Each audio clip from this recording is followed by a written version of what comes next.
What's up, everybody? I'm B-True, and as you can see, I finally have a face cam, so I can finally start putting some actual faces into my videos, as well as live streaming with a face cam, make it a little more interactive. So it's going to be a good time. I am still finalizing this whole setup with the camera and everything, so if you guys have any suggestions or anything you want me to try out, please leave a comment down below. Let me know how it looks for you guys, what you guys think about it. So if I need to move or whatever, I'm trying out the camera in a couple of different positions, trying out some different settings for it. So any help from you guys, from what you're seeing, is definitely going to help me out a lot. Now, I'm a little aggravated because I just recorded like 90% of this video and the power went out, and my computer restarted because there's a thunderstorm rolling through, so I have to redo this whole video. But we're going to try and get through it, do the same thing. So let's get into it. So this is a video about my new team. So finally, they released the Jinchuriki Part 2, which is what I've been waiting for to really finalize this team. And this is my Jinchuriki debuff team. So you can see we have Roshi in spot 1, Han in spot 2, Hanzo in spot 3, and then the Fire Main in spot 4. You can flip these two if you want to, but in a scenario where you're doing an auto battle, like with Space Time, and the enemy has an Aruka, I would rather the Aruka cancel Hanzo's mystery than the Fire Main's mystery, because he will always cancel the first mystery that triggers. So he'll be canceling Hanzo's instead of the Fire Main's, and I would rather have the Fire Main's immunity plus his shield. So the point of this this team right here is the debuffs. Like I said, that's why Han was so important, why he was so necessary for this team, because Han gets rid of all immunity to debuffs on the enemy team. So those Lightning Main Root of the Warrior teams, gone. Just like that. You can use his mystery in the first round immediately. It's a prompt skill, so you can get rid of all their shields, all their buffs, all their immunity right off the bat. Now you have to be a little bit smart using Han's mystery, because if the enemy team has a Fire Main and they have this illusion mirroring vision, they can use their mystery after Han's mystery, and then they get the immunity and the shields back. So if they have a Fire Main, wait a little bit, see if they're going to use it, and then use it at one point or another. And then, so 90% of the time, you're going to use Han's mystery in round 1. The other 10% of the time, if you go up against a team that has no shields, no buffs, no immunities, then you can use Hanzo's mystery just to get the extra poisoning onto them. But like I said, generally, like 90% of the time, maybe more, you're going to be using Han's mystery in round 1, as well as the Fire Main's mystery in round 1 in order to get the shielding and help you out. So with this team, most of the time your fights are going to be done in like 2 rounds because of how many debuffs you're able to layer onto this team. So what ends up happening is Hanzo and the Fire Main both have a chance of causing 10 combo with their standard attack. And we need a 10 combo for this whole debuff chain to start.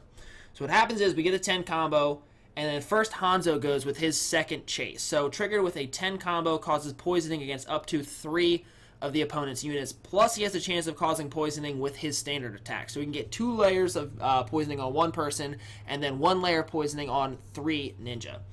Then the Fire Main's 10 chase is going to go, which causes ignition to up to 2 enemies. So now we have poison on 3 enemies, we've got ignition on another enemy.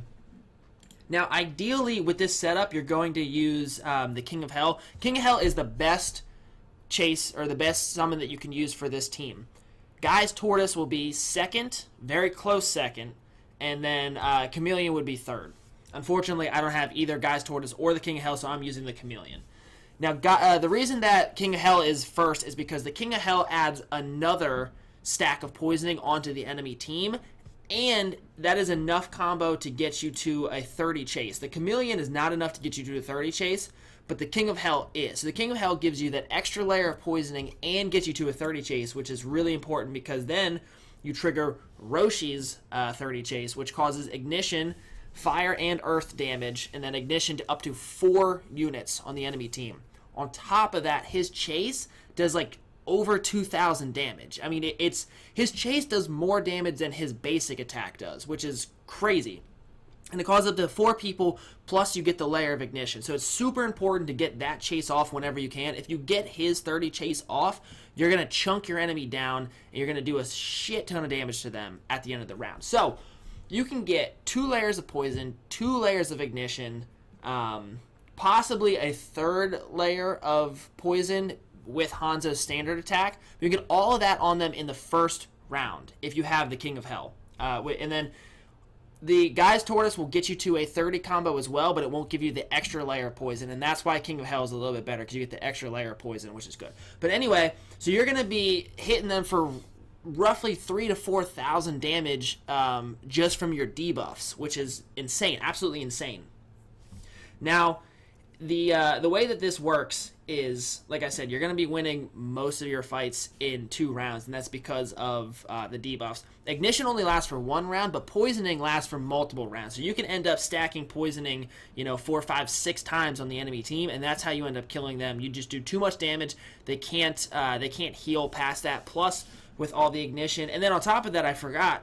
Every time they standard attack Roshi or they do a chase against him, they also get ignition. So then you got so much ignition, the enemy can't heal off of it because they're all ignited. Basically, their whole team will be ignited, and they have poison for days. It's very, very annoying to go with. So that's, like I said, first round, most of the time you're going to be using Han. Second round, 90% of the time, you're going to be using Roshi. If they have a barrier, you need to get rid of their barrier as fast as possible. That's where Roshi comes in. Also, because he is in your #1 spot, what you can end up doing is his mystery causes knockdown, and then Hanzo chases knockdown, chases knockdown, causes knockdown, and causes immobile plus ignition. So that immobile will cancel the enemy's mystery. So if they have a Sage Naruto in spot 1, you can use Roshi's mystery on Sage Naruto. Hanzo's chase will then cancel his mystery, which is really helpful. You end up winning almost from that alone. Plus, you cause another layer of ignition from that chase, which is, again, super important. So round 2, 90% of the time, you're going to be using Roshi. I really can't see a scenario why you wouldn't use Roshi in the second round.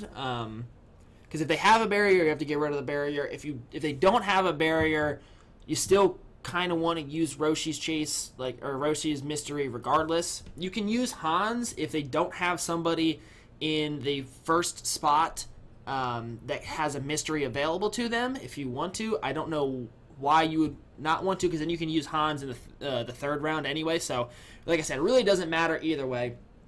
But that is basically how we win this. We win by having a very tanky front line. So you have Han, who can dodge standard attacks, plus he has super armor, which makes him super, super tanky, and he has great life and defense growths. He doesn't do a lot of damage, but he has crazy, crazy growths on his defense. So if you give him a high mood on his defense, he can basically just sit there and just eat damage for days. Plus, you have him in the first row here, so you get that extra life on top of that. Roshi is not the best tank. However, he does cause ignition every time they attack him, and we just need him to survive to the second round, pretty much. And then between your 2 backline people right here with all the debuffs they're going to be causing, 2-3 rounds, I mean, pretty much game over unless you get like blitzed super hard in the first round and you end up losing, like Roshi or something. You're pretty much going to be good. And this is actually, Han really screws blitz teams hard too, because he gets rid of all their buffs. So like their shield from Aruka, Asuma Windblade, like all that stuff gone with Han. That's why Han was so important. That's why I needed the second Jinchuriki treasure. So let's show you this in action real quick. Hold on. Actually, I'm gonna fight the 4 clones. Show you a little bit better how this works. So this team is going to be very, very strong right now, because anything that gets rid of the Root of the Warrior is really, really important. And then on top of that, the debuffs make it very difficult for your team. So like I said, first turn, you're going to want to use Han's Mystery. So it doesn't actually cause any damage. It just gets rid of all their buffs and all that stuff. So if you happen to start a combo with Roshi, that's also good, because you get low float to knockdown with Han, and then you also get Hanzo's Mystery again. And then, like I said, you also want to use the Firemane's Mystery, so you get that shield. So this is our chase here. You can see we just didn't have enough to get to 30. But here, watch how much damage this does. I mean, okay, so that critted for 9,000 damage on them, but these guys, it was like 3,000 damage. I mean, that's insane. I actually kind of messed it up. You want to use Roshi's second, but regardless, this one looks pretty cool too. But so you saw we got layers of poisoning. We got layers of ignition. We hit the 30 combo only because these guys weren't attacking. Normally, we stop at around... See, this we got it again.